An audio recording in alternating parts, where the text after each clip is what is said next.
আমাদেরকে বলে মৌলবাদী। আমরা আসল কথা বলি, ভালো কথা বলি, দেশপ্রেমের কথা বলি, আমরা জনগণের কথা বলি, আমরা মা মাটি ও মানুষের কথা বলি, আমরা ইসলামের কথা বলি, আমরা দেশের সমৃদ্ধির কথা বলি, আমরা ধর্মের সত্য কথা প্রচার করি, যেটা দেশের ভালো জনগণের ভালো সেটা উপস্থাপন করি। আমাদেরকে বলে ধর্ম ব্যবসায়ী। আমার প্রিয় ভাইয়েরা, যারা ইসলামের কথা বলে, যারা কোরআনের কথা বলে, এরা ধর্ম ব্যবসায়ী নয়। খবরদার, আলেমদের বিরুদ্ধে দাঁড়াবেন না। আলেমদের পক্ষে থাকলে আপনার জীবন উজালা করে দিবে কে? কোন আলিমান আও মুতাআল্লিমান আও মুত্তাবিআন আও মুহিব্বান ওয়ালা তাকুনিল খামিস ফাতাহলিক। হয় আলেম হও, নয় আলেমের ছাত্র হও, নয় আলেমকে মহব্বত করো, নয় আলেমকে সাপোর্ট করো।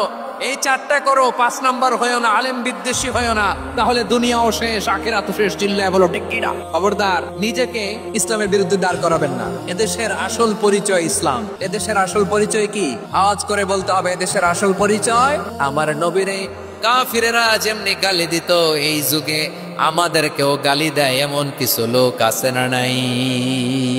আমার নবীকে গালি দিত গণক, জাদুকর, এরপর গালি দিত পাগল, নির্বংশ বলে, আর আমাদেরকে গালি দেয় মৌলবাদী বলে, আমাদেরকে গালি দেয় রাজাকার বলে। আর রাজাকার শব্দটা তো এখন একটা অ্যাওয়ার্ড হয়ে গেছে, অ্যাওয়ার্ড। সুবহানাল্লাহ, সুবহানাল্লাহ। পরিস্থিতি পাল্টে দিতে আল্লাহর সময় লাগে না। চিল্লায় বলেন ঠিক কিনা?